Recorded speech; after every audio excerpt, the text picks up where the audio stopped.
हमें ज्वाइन कर रहे हैं प्रोग्राम में अबूजर सलमान नियाजी साहब, आप सीनियर माहिर कानून हैं, ऑल्सो मेंबर को कमेटी पाकिस्तान तहरीक इंसाफ। सलमान साहब अस्सलाम वालेकुम, बहुत शुक्रिया हमें ज्वाइन करने के लिए। सलमान साहब, सबसे पहले तो गुफ्तगू का आगाज इसी बात से, ये जो प्रपोज अमेंडमेंट्स थी ये इसको एक डायरेक्ट असॉल्ट इस प्रिंसिपल पर समझा जाए, या आप समझते हैं कि ये it's just a direct attack on one of the pillars of the state? देखिए, आपके सवाल में कुछ जवाब है। मेरी नजर में ये एक न्यूक्लियर अटैक आप कह सकते हैं on the judiciary of Pakistan. आप देखें, जो ट्राइकोटमी ऑफ पावर प्रिंसिपल है, तो हमें पता तो है 3 सतून होते हैं, लेकिन जो उसमें जुडिशरी का फंक्शन होता है वो 2 होता है। एक तो कानून की तशरीह करना, और उसके अलावा जो आपके एग्जीक्यूटिव के एक्शंस होते हैं या जो लेजिस्लेचर कानून बनाता है उनको एडजुडिकेट करना या एवेल्युएट करना on the touchstone of the constitution, कि क्या ये कानून और आईन के मेयार पे पूरा उतरते हैं ये एक्शंस जो हैं, तो जिसको हम जुडिशियल रिव्यू कहते हैं। ये आज से 200 साल पुराना कॉन्सेप्ट है। मायवरी वर्सेस मैडिसन में अमेरिका में स्टार्ट हुआ था जस्टिस मार्शल के जमाने में। हमारा भी पाकिस्तान क्योंकि एक रिपब्लिक है, तो रिपब्लिक के अंदर ट्राइकोटमी ऑफ पावर प्रिंसिपल होता है। अगर जुडिशरी एग्जीक्यूटिव से इंडिपेंडेंट नहीं होगी, लेजिस्लेचर से, तो वो उनके एक्शंस को कैसे जज कर सकता है ऑन टचस्टोन ऑफ कॉन्स्टिट्यूशन, ये ठीक है कि गलत है? जाहिरी बात है, अगर उसके नीचे लगी हुई होगी जुडिशरी इन दोनों सतूनों के, तो जुडिशरी इंडिपेंडेंटली फंक्शन नहीं कर सकती, ना इंसाफ कर सकती है। इस वजह से कहते हैं कि ये इंडिपेंडेंट होना चाहिए इंस्टीट्यूशन को। अब जहां तक जब कोई कानून बनता है उसको तो सुप्रीम कोर्ट या हाई कोर्ट स्ट्राइक डाउन कर सकती है अगर वो खिलाफ आईन हो। नहीं, लेकिन वो कैसे कर सकती है? वो एक्सरसाइज पावर्स किस तरह से कर रही है? अच्छा, मैं आपको ये बताता हूँ ना। देखें, आर्टिकल 8 है आपके कॉन्स्टिट्यूशन का, वो कहता है कि कोई भी कानून या एक्शन एग्जीक्यूटिव या कानून जो इन डेरोगेशन ऑफ फंडामेंटल राइट्स होगा वो वॉइड होगा। अब उसको वॉइड जो है वो करार देने के लिए जो मीडियम होता है वो जुडिशरी होता है। जो हमारी जूरिस्प्रूडेंस डेवलप हुई है पाकिस्तान की, इंडिया की, या इवन अमेरिका की और बाकी कॉन्स्टिट्यूशन जहां पे रिटन कॉन्स्टिट्यूशन है, वहां पे यही है कि यहाँ पार्लियामेंट्री सुप्रीमेसी नहीं है, यहाँ पे कॉन्स्टिट्यूशनल सुप्रीमेसी है कि कॉन्स्टिट्यूशन सुप्रीम है। कोई ऐसा कानून बनेगा जो बुनियादी हकूक के खिलाफ होगा, उसको कॉन्स्टिट्यूशन कोर्ट स्ट्राइक डाउन कर सकते हैं। लेकिन यहाँ पे प्रॉब्लम क्या है, फर्क क्या है? यहाँ पे सिंपल कानून नहीं है, एक कॉन्स्टिट्यूशनल जो है अमेंडमेंट, तो वो क्या स्ट्राइक डाउन हो सकता है? ये सवाल है जी। वो भी हो सकता है। ये 2015 में रावलपिंडी बार एसोसिएशन का केस था, सुप्रीम कोर्ट के फुल कोर्ट सुना, मिलिट्री कोर्ट से रिलेटेड था। तो उसमें सुप्रीम कोर्ट ने होल्ड किया कि अगर कोई आईनी तरमीम जो है वो फंडामेंटल राइट को वायलेट करती हो या आपके आइन के बुनियादी ढांचे के खिलाफ जा रही हो, जिसको हम सैलिएंट फीचर भी कहते हैं या बेसिक स्ट्रक्चर भी कहते हैं, तो वो सुप्रीम कोर्ट स्ट्राइक डाउन कर सकती है। अब बेसिक स्ट्रक्चर में क्या क्या आता है? आपका पार्लियामेंट्री फॉर्म ऑफ गवर्नमेंट आता है, इंडिपेंडेंस ऑफ जुडिशरी आता है, इस्लाम आता है। अगर इंडिपेंडेंस ऑफ जुडिशरी पे कोई आईनी तरमीम असॉल्ट करती है तो उसको सुप्रीम कोर्ट स्ट्राइक डाउन कर सकती है। लेकिन सुप्रीम कोर्ट ने स्ट्राइक डाउन किया नहीं, लेकिन कहा हम कर सकते हैं। लेकिन कुछ जजेस ने स्ट्राइक डाउन किया, जिसमें काजी फाइज ईसा साहब भी थे और आसिफ सईद खोसा साहब थे, जवाद ख्वाजा साहब थे। ये मिनॉरिटी व्यू था, लेकिन उन्होंने स्ट्राइक डाउन कर दी। So we already have a president. जी, ये 2015 की जजमेंट है। सो इंडिया में मानेका गांधी केस है, उसमें भी हो चुका है, बहुत बेशुमार है। नहीं, इंडिया के पास तो अगेन ये उनके कॉन्स्टिट्यूशन का हिस्सा है। आर्टिकल उनका 226 clearly and explicitly grants them the power for judicial review. जी, तो हमारा भी तो जुडिशियल रिव्यू का है ना आर्टिकल। हमारा आर्टिकल 239, अभी एजाज साहब भी कहे थे 239 जो है, लेकिन वो अगेन उसका अगर 5 शिक नंबर 5 देखें, वो कहता है no amendment of the constitution shall be called in question in any court on any ground whatsoever.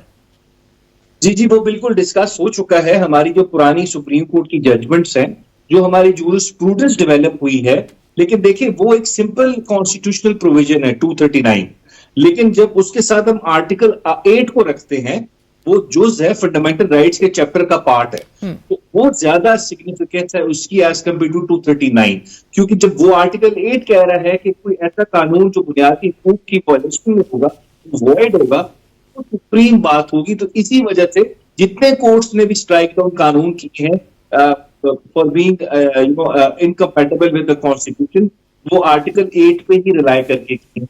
इस वजह से इसकी इंटरप्रिटेशन ये डेवलप हुई है ओवर द ईयर्स, जो पाकिस्तान में हुई है, हमारी जूरिस्प्रूडेंस सेटल्ड है। सारे जजेस इसमें एग्री हैं कि ऐसा कानून जो बनेगा आइन के खिलाफ होगा या ऐसी आईनी तरमीम जो सैलिएंट फीचर्स के खिलाफ होगी, उसको सुप्रीम कोर्ट स्ट्राइक डाउन कर सके। राइट, बस सलमान साहब, ऑन द ब्रॉडर कैनवस हमें समझ आ रही है, हमें जिस्ट भी समझ आती है कि ये सब कुछ क्यों या इसके पीछे इंटेंट क्या नजर आ रही है, बट अगर सुप्रीम कोर्ट की जानिब से, क्योंकि और ऑलरेडी आज पे एक पिटिशन जा भी चुकी है सुप्रीम कोर्ट में, ये जो आईनी तरमीम है इनको कलअदम करार देने के हवाले से, और वफाकी हुकूमत को इसमें सदा की जा रही है कि आईनी तरमीम से रोका भी जाए और इसको गैर आईनी करार दिया जाए, बट इस किस्म के किसी भी मुमकिना स्टेप को आप नहीं समझते कि वो अगेन जो हम ट्राइकोटमी ऑफ पावर्स की बात कर रहे हैं उसमें एक और पेलर की यानी कि लेजिस्लेचर के डोमेन में कोई इंटरफेरेंस नहीं कंसिडर की जाएगी? देखें, ये तो आप देखेंगी ना काम स्टार्ट कहां से हुआ है। क्या लेजिस्लेचर एक पिलर को खत्म नहीं कर रहा, मतलब कि उसको इररेलेवेंट कर रहा है, या उसके जो विंग्स हैं या उसकी जो पावर्स हैं उसको स्ट्रिप ऑफ कर रहा है? तो वो अगर इंस्टीट्यूशन है तो उसने अपने आप को भी तो बचाना है ना। जब एक्स्ट्रा ऑर्डिनरी सर्कमस्टांसेस आते हैं तो आपको एक्स्ट्रा ऑर्डिनरी एक्ट करना पड़ता है। तो इसमें आप जिम्मेदार किसको समझ रहे हैं फिर, यानी कि सारी जिम्मेदारी सियासतदान ही की है? जी देखिए, आप खुद देख लेना, अब बैठे बिठाए इनको कहां से ख्याल आ गया। इनके पास तो कॉपी भी नहीं थी लॉ मिनिस्टर के पास रात 11 बजे तक का मुसद्दा जो था उसकी, इनको कहीं से आया है, ये पोस्टमैन बने हुए ना, इन्होंने पढ़ा है, ये बैठ के कि हम उस पर साइन करेंगे और इसको पास कर देंगे। तो ये तो एक पूरा एडवेंचर था कि जुडिशरी ऑफ पाकिस्तान पे हमने हमला करना है और उसको काबू करना है, उसको कॉम्प्रोमाइज करना है और काजी फाइज इंसा साहब को मुसल्लत करना है ऑन द फेडरल कोर्ट अगले 3 साल के लिए। नहीं, उसकी आके वजाहत आज आजम नजीर तारड़ साहब वफाकी वजीर कानून वो आके वजाहत दे रहे थे, वो कह रहे क्यों ऐसा समझा जा रहा है, चीफ जस्टिस साहब ने इस मुल्क की सिमत का तयन नहीं करना, वो ऐवान ने करना है। नहीं देखें, action speak louder than words. अगर हम पिछले 2 साल देखें काजी साहब के टन्योर के, तो मेरे ख्याल से वो जुडिशियल हिस्ट्री ऑफ पाकिस्तान में डार्केस्ट चैप्टर जो होगा वो यही होगा। हम लोग अक्सर कहते थे जी जस्टिस मुनीर जो है वो उनकी एग्जाम्पल नहीं देनी चाहिए, उनके रिश्तेदार भी जो है उनका नाम लो तो वो परेशान हो जाते हैं, वो बताते नहीं हम जस्टिस मुनीर के रिश्तेदार हैं। लेकिन मेरे ख्याल से काजी फायद ईसा साहब नंबर 1 पे आ गए, जस्टिस मुनीर साहब 2nd पे आ गए, तो उनकी रूह को भी थोड़ा मेरे ख्याल से सांस को ले लेगी वो बेहतर तरीके से, अब थोड़ी वो भी रेस्ट कर लेगी। तो मेरे ख्याल से these were the darkest days for the people of Pakistan। पर सलमान साहब, आपको लगता है कामयाब, अगर आप कह रहे हैं कि अभी तक नहीं हो पाए, बट कुछ दिनों में ये मामला फिर सर उठा सकता है, या you think that it's gone down the drain? देखें, ये तो अब इन लोगों पे डिपेंड करता है। जाहिरी बात है, अभी भी ये मैंने सुना है बिलावल गए हैं मौलाना साहब के पास, लेकिन आई थिंक मौलाना साहब का क्रेडिट बनता है। उन्होंने ही opted for standing with the constitution and rule of law. वो इन लोगों की तरह मेरे ख्याल से उस खुशामद में नहीं पड़े जो बिलावल साहब और आजकल शहबाज शरीफ साहब का सख्त मुकाबला चल रहा है। कौन ज्यादा अच्छी जो है वो पॉलिश यूज करते हैं। मेरे ख्याल से मौलाना साहब का क्रेडिट बनता है, उनको तारीफ भी देनी करनी चाहिए उनकी।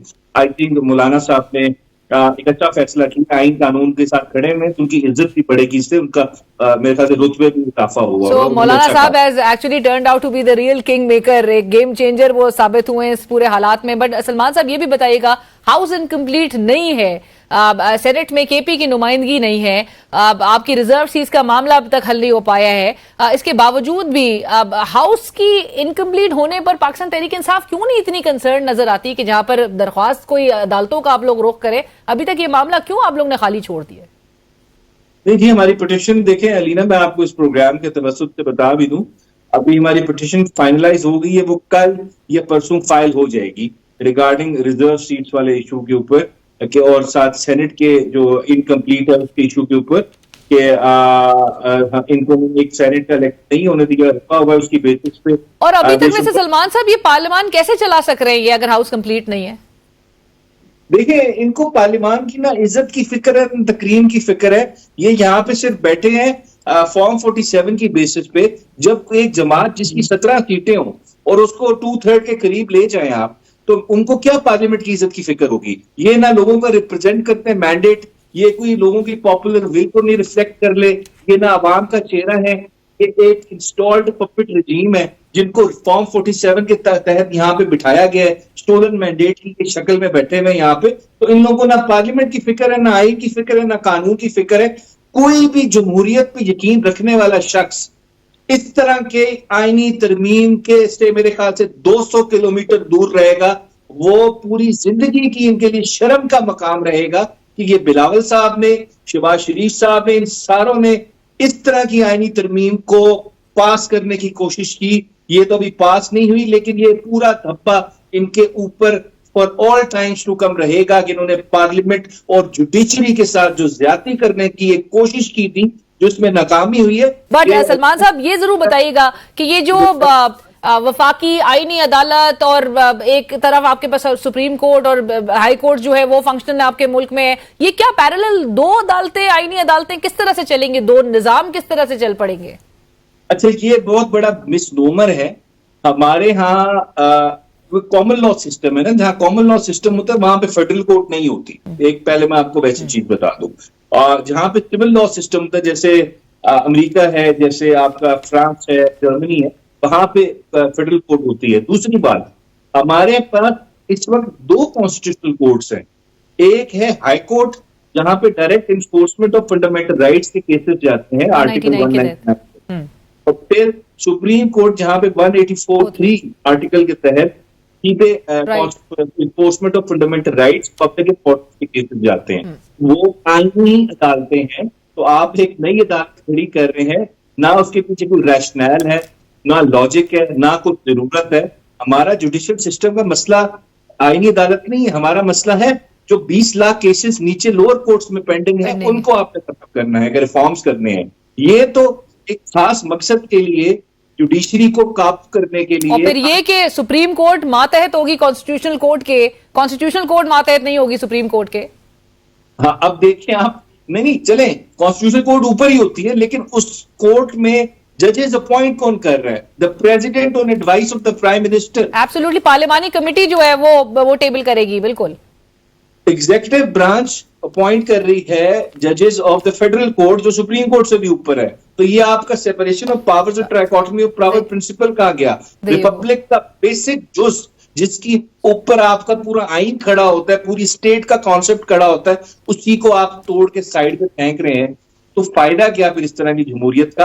आप बादशाह कर रहे हैं। बादशाह में क्या होता है? एग्जीक्यूटिव जो होता है वो बादशाह होता है, वो किसी को जवाब दे नहीं होता, ना अदलिया को, ना लेजिस्लेचर को। आप बादशाह चाह रहे हैं, एक कॉन्स्टिट्यूशनल मोनार्की बनाना चाह रहे हैं, उसकी शेप में आप एक बादशाह को बस एक कॉन्स्टिट्यूशन का नाम दे के, डेमोक्रेसी का नाम दे के आप बादशाह बनाना चाह रहे हैं, जो किसी को जवाब देना हो। उसके नीचे जुडिशरी भी लगी हो, लेजिस्लेचर भी लगा हो, हर कोई उसके नीचे लगा हो। जैसे पर्दे वाइट की हुकूमत होगी, ख्वाहिशात पे चलती है, कानून पे नहीं चलती। और इस पर ये कहा जाए कि ये सब कुछ जो किया जा रहा है वो अवामी मफाद में किया जा रहा है, जमहूरियत की बका के लिए किया जा रहा है। Thank you so much Salman साहब, बहुत शुक्रिया हमें ज्वाइन करने के लिए। प्रोग्राम की टीम अलीना शिगरी को इसी के साथ इजाजत दीजिए। अल्लाह हाफिज।